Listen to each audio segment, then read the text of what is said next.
Olá pessoal, sejam todos muito bem-vindos a mais este vídeo.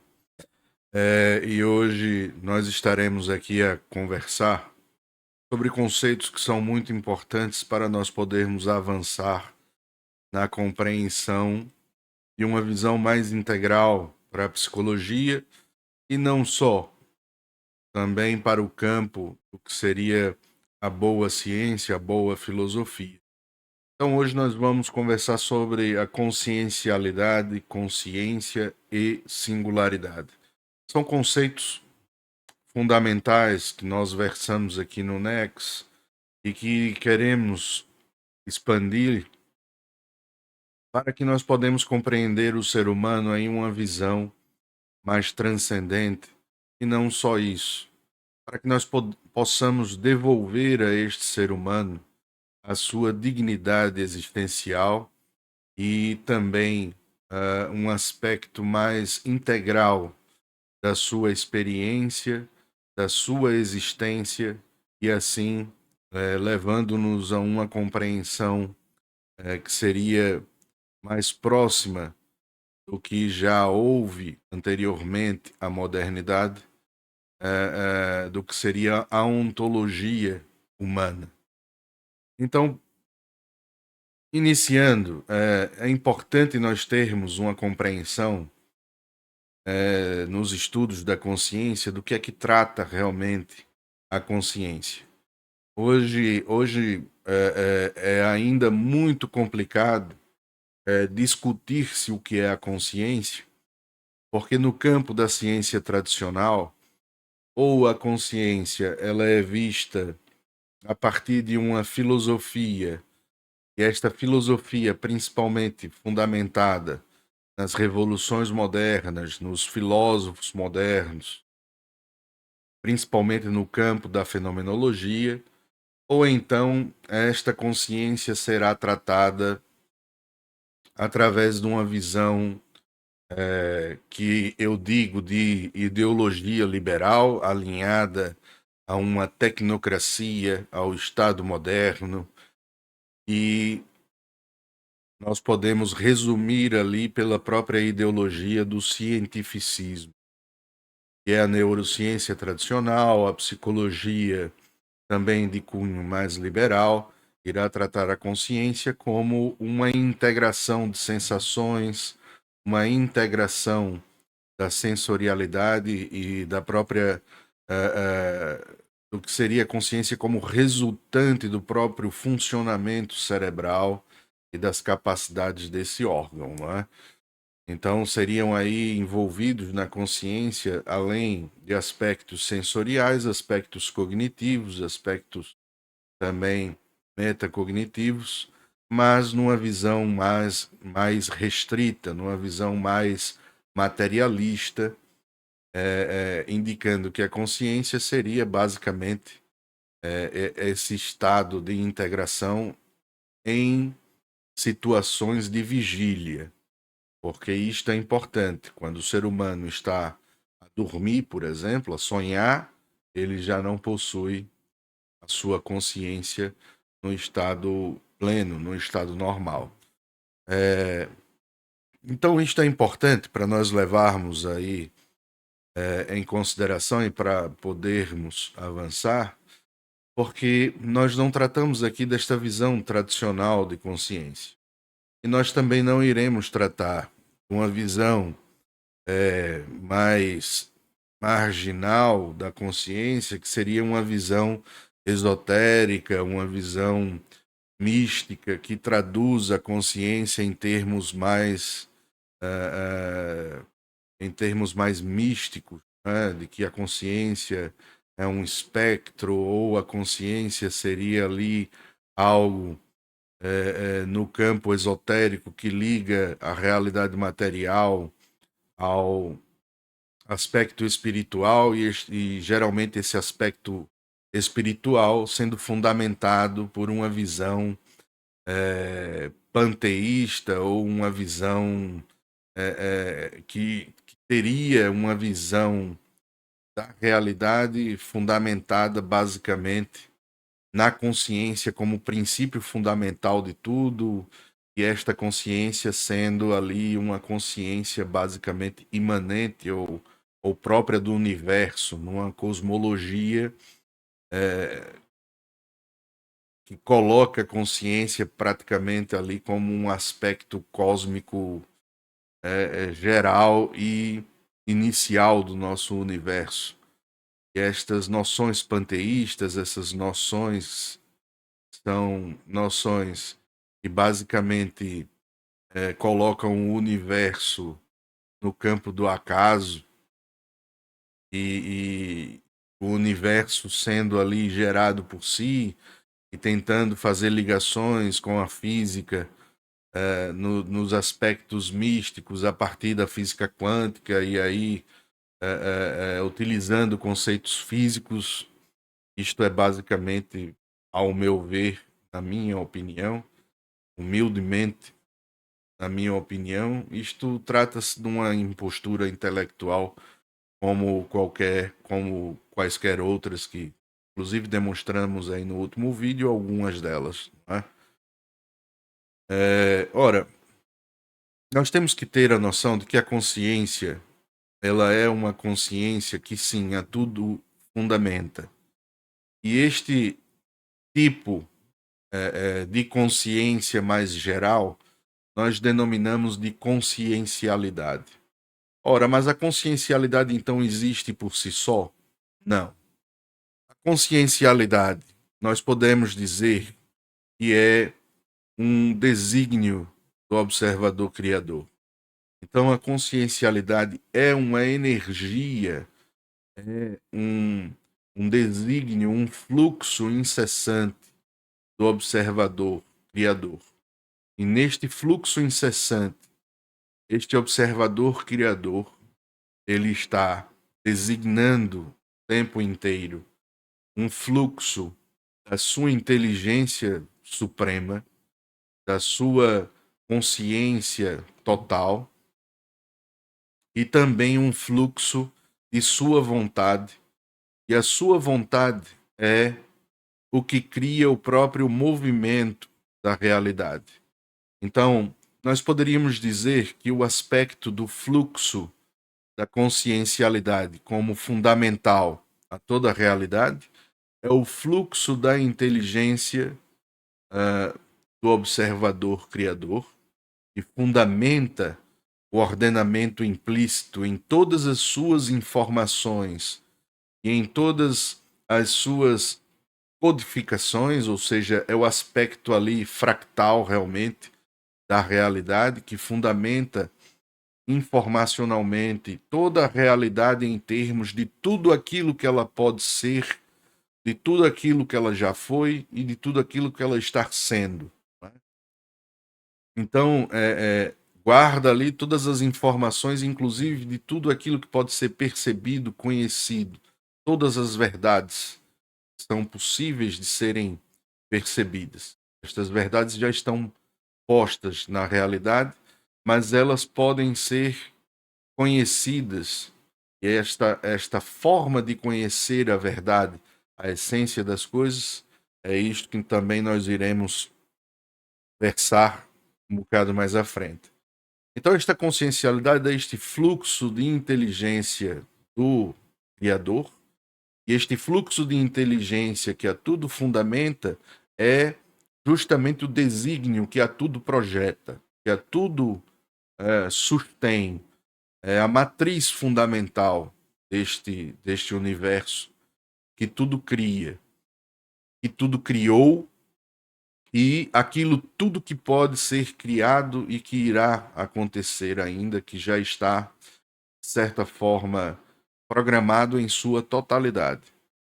Quando dizemos que já está programado em sua totalidade, não estamos dizendo que tudo irá acontecer conforme apenas uma visão fatalista, né? De que, então o destino já está posto. Não. Einstein, ele dizia, numa colocação até um bocado reducionista, de que Deus não joga dados. Isto ele dizia principalmente a partir da concepção de observador da física quântica, quando a física coloca nesta sua visão de que o observador ele colapsa a realidade a partir do momento que ele observa, ou seja, quando o observador ele inicia o seu processo de observação, ele determina a realidade como ela irá acontecer. Isto cria-se a concepção de que nós criamos a realidade, de que nós constituímos a realidade, nada mais é do que uma impostura intelectual do cientificismo, buscando excluir que esta realidade ela já está criada. Nós co-criamos, ou seja, nós conformamos essa realidade, porque na nossa observação nós percebemos esta criação e nós colapsamos esta criação tal e qual ela está posta, mas temos ali uma margem de maneio, ou seja, uma margem de manejo desta realidade na observação que conformamos. Então, ali estão colocadas as nossas possibilidades. Então, quando Einstein fala que Deus ele não joga dados, ele fala de que Deus ele não tem a realidade posta por acaso. E não é que Deus não jogue dados, é porque Deus ele já sabe de todas as possibilidades que são possíveis, inclusive para cada consciência particular que ele mesmo criou. E aí já vamos, né? Já lá vamos dizer o que é a consciência particular, que é a própria consciência que nos caracteriza. Então Deus já sabe ele já sabe todos os resultados que são possíveis. Ele já sabe tudo que é possível. E esse Deus que nós chamamos deste Deus único, que foi constituído em conhecimento, ele não foi constituído em religião. Ele foi constituído em conhecimento, e esse conhecimento se iniciou, inclusive, na própria Grécia Antiga. Na Grécia Antiga se inicia um conhecimento deturpado desse Deus como o demiurgo. Mas depois esse conhecimento ele vai sendo melhor elaborado no próprio desenvolvimento da filosofia grega, e inclusive tendo ali em Aristóteles uma sistematização uma sistematização deste conhecimento que é utilizada depois pela Igreja Católica na sua escolástica. E é interessante se nós formos ver os doutores da Igreja Católica, eles desenvolvem uma filosofia que é muito sofisticada, e inclusive esse desenvolvimento ocorrendo no próprio milênio que caracterizamos como a Idade Média, mas que nós podemos chamar que seria o milênio da civilização da cristandade, que fundou a nossa civilização e o nosso modo de pensar. Então, quando temos ali os grandes doutores da igreja, Santo Agostinho, São Tomás de Aquino, inclusive outros, né, como o Santo Gregório e outros grandes doutores da igreja, nós vemos que o desenvolvimento da filosofia que eles realizam de uma metafísica para explicação da realidade, para explicação de quem é ou do que é este Deus e do que é o ser humano em sua ontologia, nós vemos que é uma explicação muito sofisticada. Então este observador criador, ele sabe todas as possibilidades que são possíveis. Ele sabe tudo aquilo que está posto porque ele mesmo projetou estas possibilidades. Então nós não conseguimos ver a amplitude total do que são estas possibilidades, mas isto está posto na consciencialidade. Então, tudo o que foi, que é e o que será já está posto nesse fluxo de inteligência que fundamenta toda a realidade, essa inteligência suprema do observador criador. A realidade, por sua vez, a realidade material, como ela é constituída, inclusive a realidade material das coisas não vivas e das coisas vivas, elas são criadas por obra da vontade deste observador criador, ou seja, do fluxo da intencionalidade deste observador criador. Quando ele intenciona esta criação da realidade da forma como ela é composta, ele traduz então a sua inteligência em vontade. Quando ele traduz essa inteligência em vontade, ele cria todos os aspectos da materialidade, e esta materialidade que nós observamos como uma materialidade concreta, ela é uma materialidade que se constitui de forma holográfica. O que é que isto quer dizer? É uma forma holográfica em termos de que aquilo é uma projeção deste fluxo de inteligência que programa a realidade, ou seja, constitui as informações em um certo tipo de linguagem, é um certo tipo ali, ele organiza as informações de um modo que programa a realidade tal e qual a sua vontade, a sua intencionalidade, e esta realidade ela vai passar a refletir então esta programação. E nós temos acesso a isto porque nós somos também criados por este observador criador no seu fluxo tanto da sua inteligência suprema quanto da sua vontade. Mas vamos logo lá.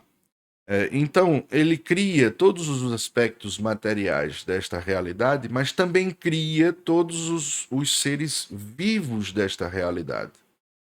Então, o próprio evolucionismo, ele seria também um aspecto que beira muito alardemente, beira de forma muito gritante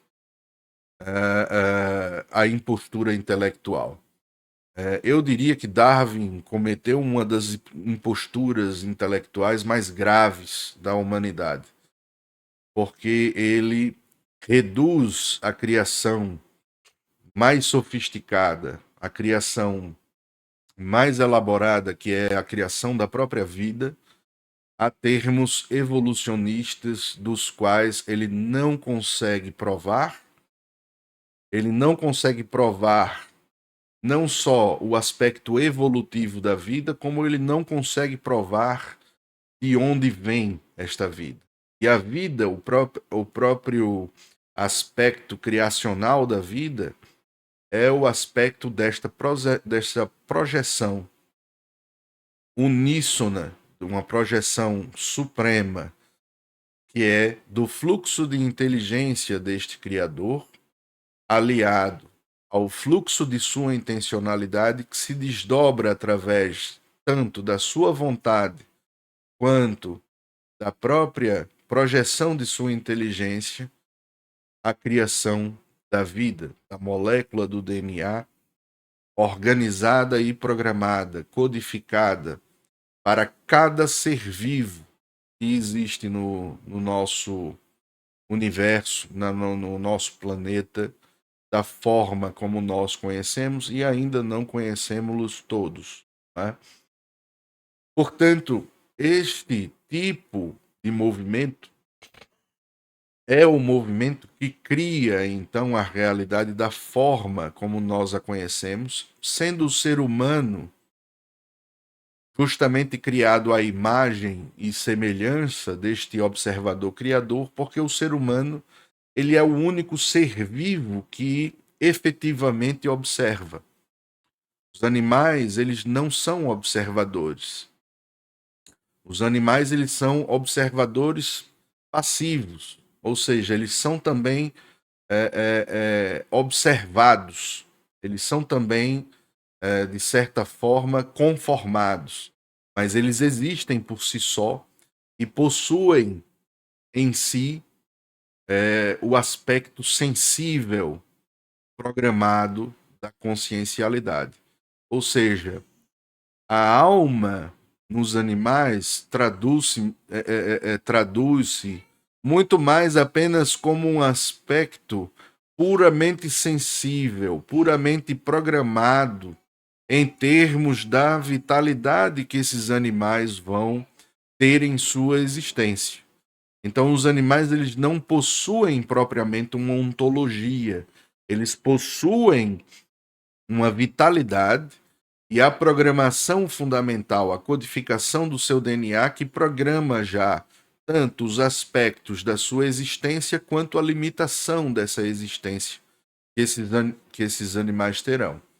O ser humano ele também possui em seu DNA este aspecto existencial, tanto da energia vital que programa a nossa sensitividade, não é? A nossa alma, ela é uma alma que constitui de três aspectos fundamentais.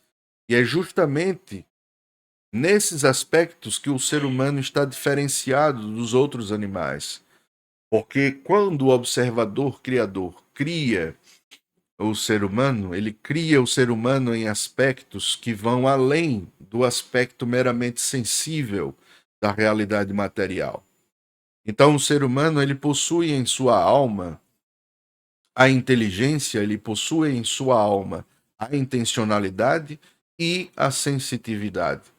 Então, isto traduz-se numa forma de singularidade. Os animais eles são singulares em aspectos puramente sensíveis da energia vital que impulsiona as suas existências. Mas o ser humano não. O ser humano ele é uma singularidade, uma totalidade em si mesmo. Então o ser humano ele é criado como consciência particular, e esta consciência particular é o que dá a forma à nossa alma nestes três aspectos fundamentais. Nossa alma ela é inteligente, ela possui intencionalidade e ela possui sensitividade.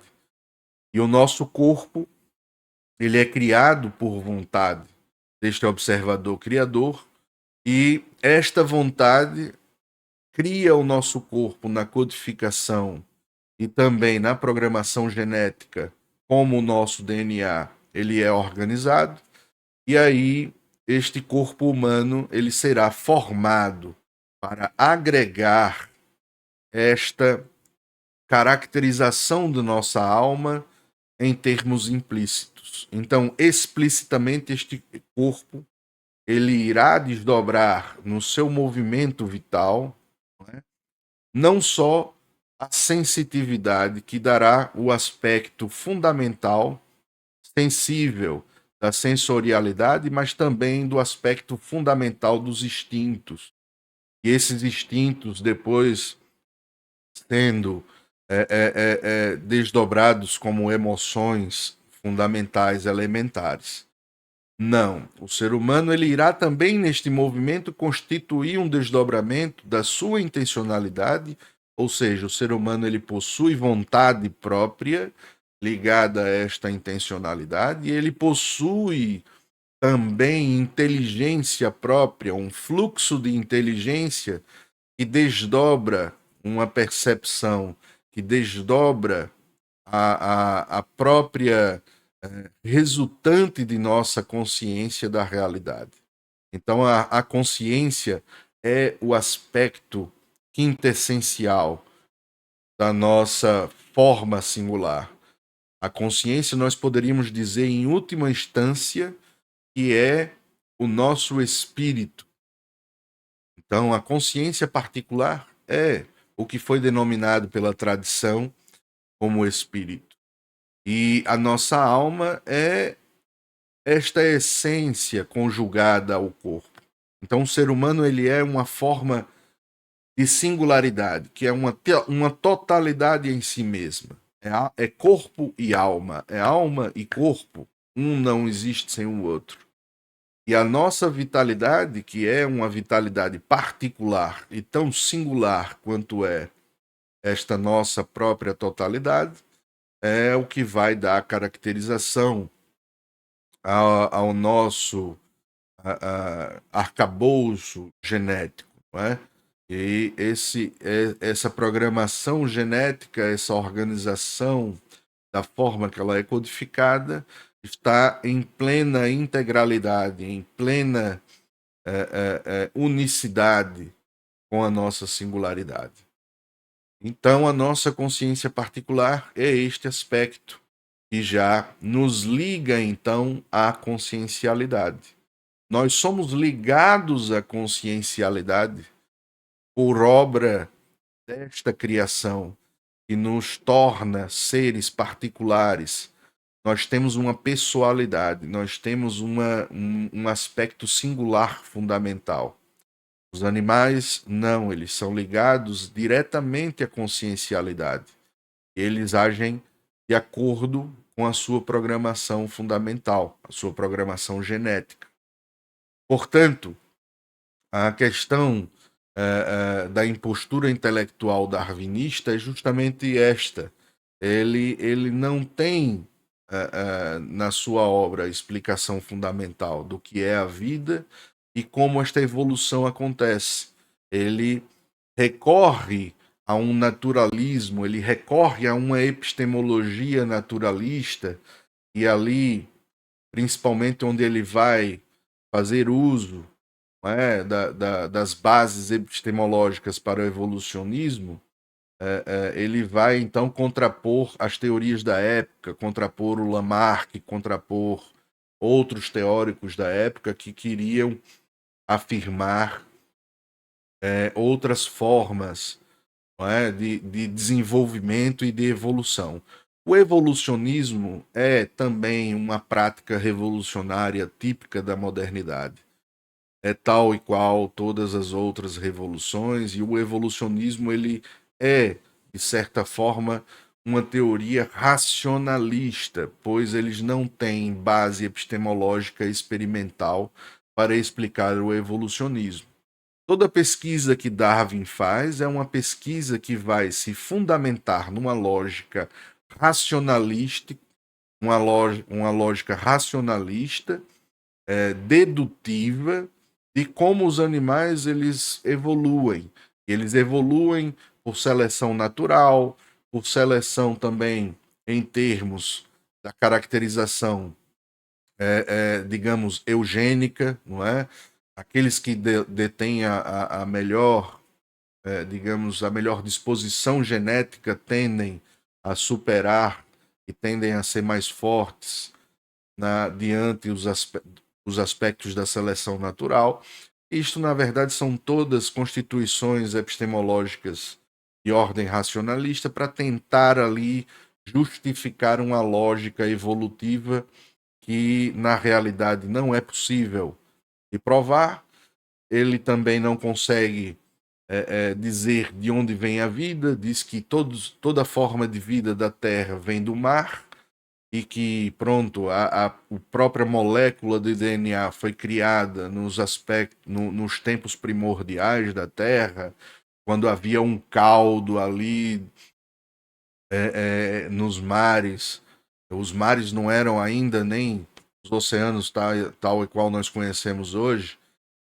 Ele era ali um caldo com várias substâncias que devem ter recebido fontes de energia como os raios, o fogo, e isso formou ali, ou seja, beira, beira o esoterismo praticamente para justificar a criação da molécula, da primeira molécula de DNA, do primeiro ser vivo, que são dos elementos fundamentais da Terra. Ou seja, isto é quase uma teoria que vai buscar em culturas aborígenes como isto existiu, né?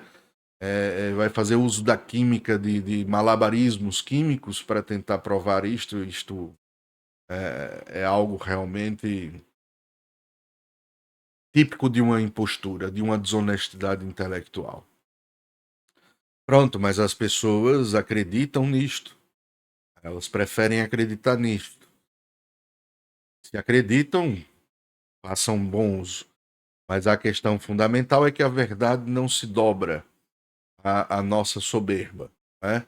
A verdade, ela existe e ela não possui dono. A verdade, ela é posta primordialmente por este movimento inicial de quem a tudo criou.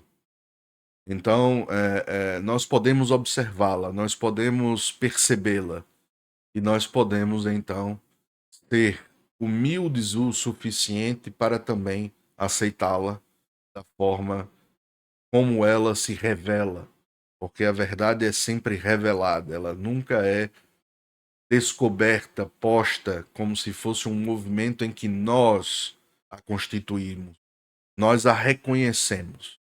Este é o modelo do conhecimento da boa filosofia. A verdade ela é sempre uma verdade revelada.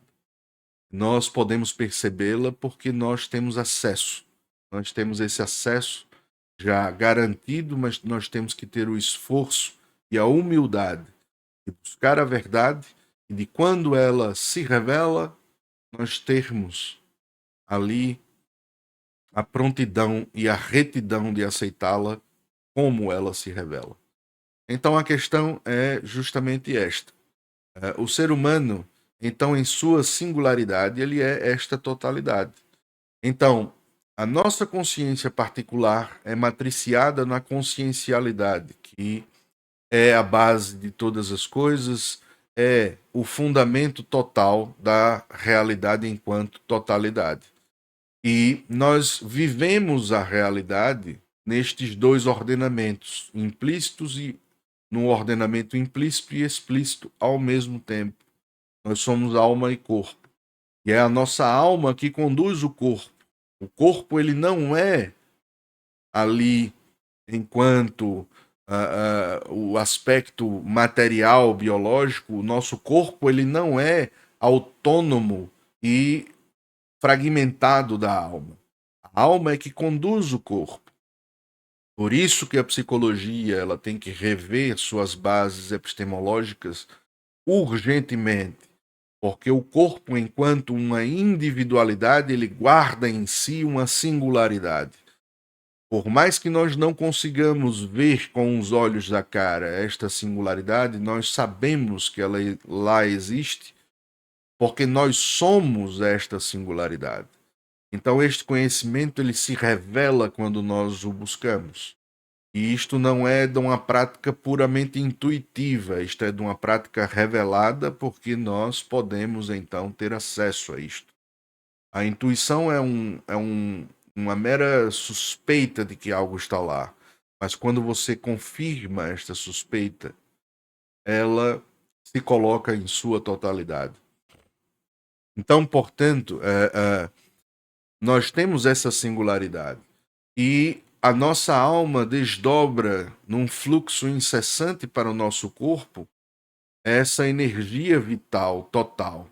E ao mesmo tempo é um fluxo de inteligência, um fluxo de intencionalidade e um fluxo de sensitividade que dá movimento a este corpo e que vai fundamentar esta plenitude, esta unicidade traduzida no corpo em pensamento.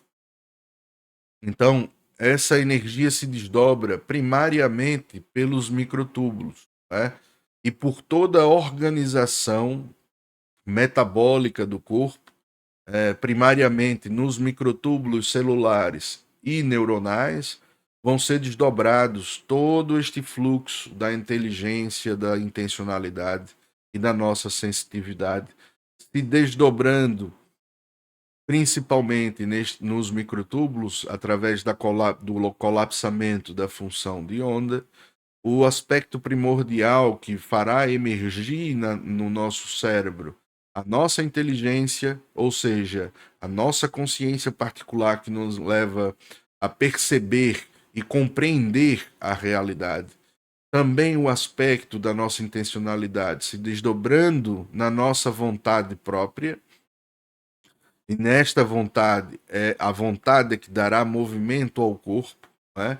E também um aspecto da nossa sensitividade, ou seja, o nosso corpo ele traduz também essa sensitividade num aspecto não só sensorial, mas como também no aspecto emocional, principalmente no circuito cardiovascular e também digestivo nos intestinos. Estas emoções surgem principalmente neste circuito, e o pensamento, através tanto do nervo vago quanto também da medula espinhal, do cordão espinhal, ele terá acesso a todas as extremidades do corpo e todas as suas vísceras, e essa emoção ela será então integrada ao pensamento, e depois no próprio movimento do pensamento, enquanto um movimento reflexo, condicionado, que pode ser instantaneamente reordenado por ordem tanto da nossa inteligência quanto da nossa vontade, ele traduzirá também essas emoções, juntamente aos instintos mais elementares, ele poderá transformar isto em sentimento, que é mais duradouro e tem ali a sua ordem e elaboração no próprio espaço-tempo. Né? Então, a questão desse movimento é onde nós inserimos as nossas teorias neurocientíficas e que nós queremos aprofundar através dos nossos livros, através dos cursos, todas as nossas ações que já estamos a realizar para este fim. Nós temos ali a redução objetiva orquestrada ocorrendo principalmente no cérebro, no interior do neurônio, dentro dos microtúbulos, onde ocorrerá então o colapsamento da função de onda e lá irá emergir a consciência, a nossa inteligência. Também esse colapsamento ele é realizado propriamente pelo movimento da nossa intencionalidade, e aí é o efeito zeno-quântico, não é? O efeito que vai realizar através de uma atenção coerente da nossa consciência, da nossa inteligência e o fluxo da intencionalidade é que faz colapsar uma possibilidade dentre várias as outras que são possíveis. Mas esta possibilidade ela não é uma possibilidade pontual. Ela não é uma possibilidade após a outra. Ela é uma possibilidade enquanto orientação própria de movimento. Então, é uma intencionalidade contínua a partir de atenção coerente que pode ser reordenada, claro.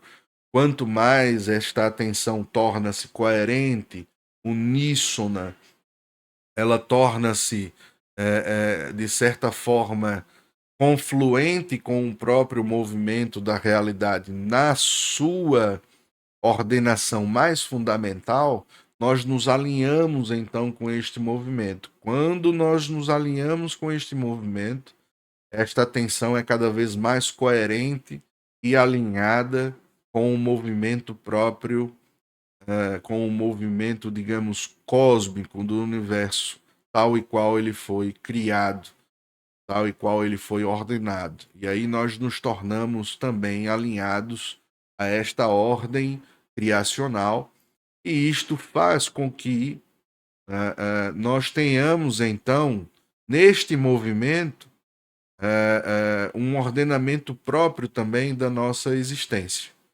Este ordenamento próprio da nossa existência, então, ele torna-se um ordenamento mais coerente, não só com a realidade, mas coerente também com aquilo que nós somos enquanto singularidades.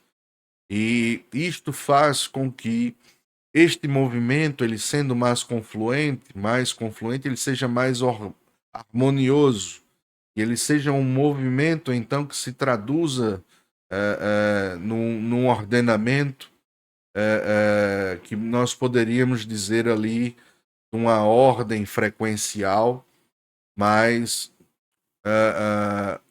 uníssona, porque mais harmoniosa. Ora, isto é o que se traduz, então, em termos existenciais, ontológicos, em termos da própria ontologia humana, e daquilo que nós poderíamos dizer pela ordem positiva das nossas sensações. A ordem positiva e negativa que nós estabelecemos dualisticamente em nosso pensamento, ela nada mais é do que ordens frequenciais distintas e ordens também, digamos, organizacionais, ordens elementares de como a nossa energia ela se coloca em disposição neste movimento. E aí o sofrimento como uma forma de dissonância. Né?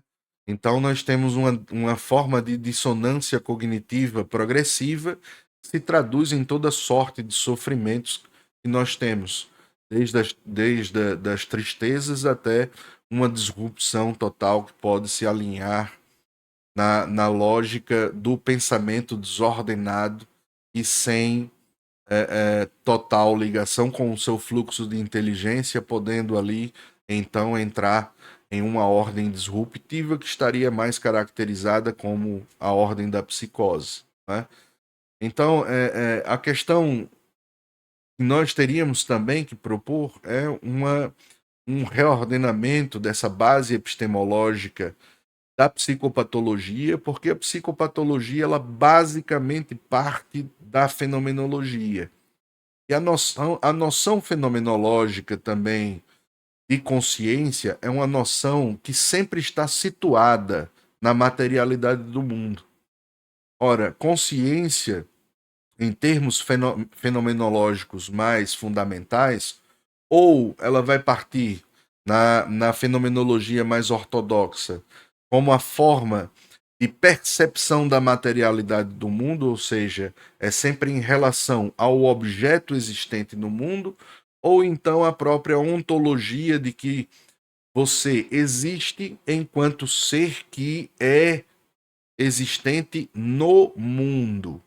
Então é de ordem mundana, é de ordem realmente satisfatória à própria lógica revolucionária da modernidade. Você, então, enquanto ser no mundo, tem consciência deste mundo, porque você também pode percebê-lo a partir do aspecto consciencial em relacionamento do ser com os objetos do mundo. Né? Então, isto também parte principalmente de uma base epistemológica que vai também ali ter forte influência do idealismo kantiano, vai ter forte influência do imanentismo kantiano, ou seja, você existe enquanto indivíduo e do indivíduo para o indivíduo. Nós podemos ver isto, por exemplo, em Martin Buber. Martin Buber como um dos grandes representantes também de uma impostura intelectual grave naquela relação eu-tu, né? Aquelas relações que ele estabelece ali, que são relações, inclusive, que vão satisfazer também teorias das mais absurdas possíveis, principalmente na época da passagem da primeira metade para a segunda metade do século XX. São teorias que vão satisfazer muito bem até ideologias de guerra, né? Como também o Kierkegaard e nós podemos falar aí de outros que também foram muito bem aproveitados para isto. Mas, ora, esta consciência, então, é a noção de consciência mundana que não deixa de satisfazer também na sua ideologia romântica, não deixa de satisfazer também a ideologia liberal do viés tecnocrático, da psicologia e da filosofia. Não é? Então, portanto, nós temos que ter uma noção mais transcendente desta consciência.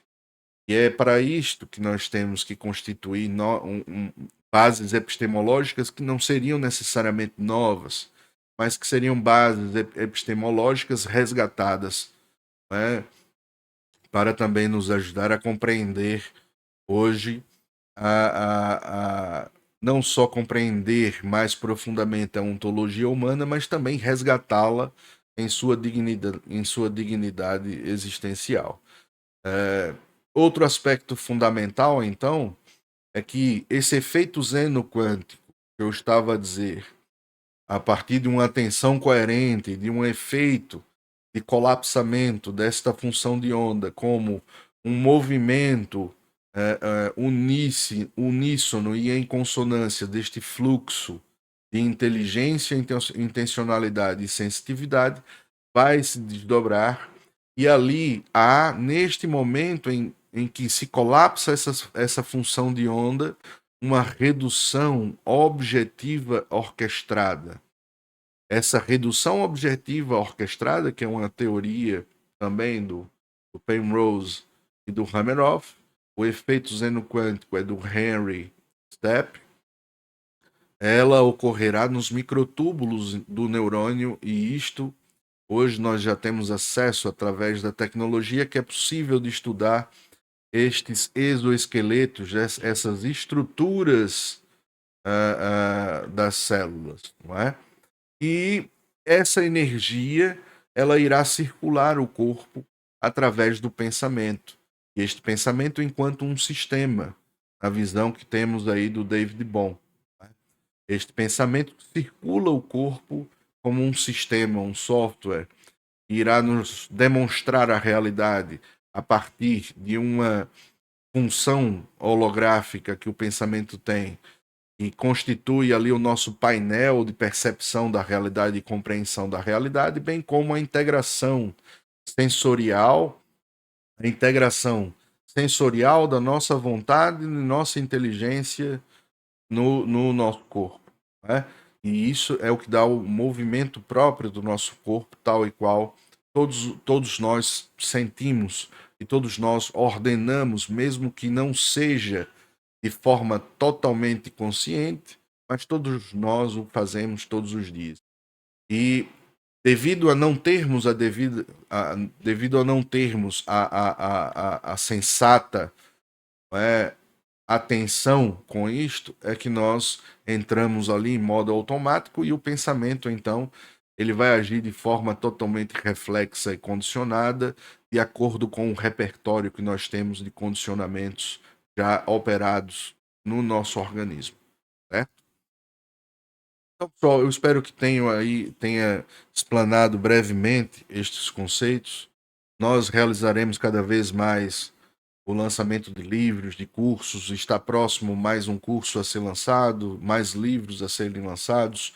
Recorram também aos nossos livros que já estão disponíveis, aos nossos cursos que já estão disponíveis, para conhecer mais sobre esta invenção que foi a lógica que nós temos hoje, de como a ciência psicológica ela opera, essa lógica revolucionária permeando o nosso conhecimento de psicologia e como isto surge na história, principalmente na modernidade, e nós podemos aí passar a compreender então estas imposturas que foram realizadas e que levam a nossa realidade a ser este caos, como se coloca hoje em nossa realidade, né? Então, participem também das nossas comunidades, façam parte do NEX. Lá nós poderemos avançar em discussões mais profundas, em discussões que adentram, inclusive, outros campos que não podem ser colocados também abertamente em YouTube ou outras plataformas. E aí nós poderemos avançar cada vez mais aqui na produção dos nossos conhecimentos. E é por isso que eu peço a sua ajuda para isto. Compartilhe o canal, deixe o seu gostar, mostre as outras plataformas, se você gosta da nossa iniciativa, para aqueles que lhes são conhecidos, aqueles que lhes são caros, né, pessoas queridas, e faça com que o nosso trabalho ele possa continuar a existir, ok? Então, eu agradeço-vos imensamente de estarem aqui presentes em mais este vídeo, e também estarei a aguardá-los a todos no próximo vídeo, ok? Muito obrigado e até lá, pessoal.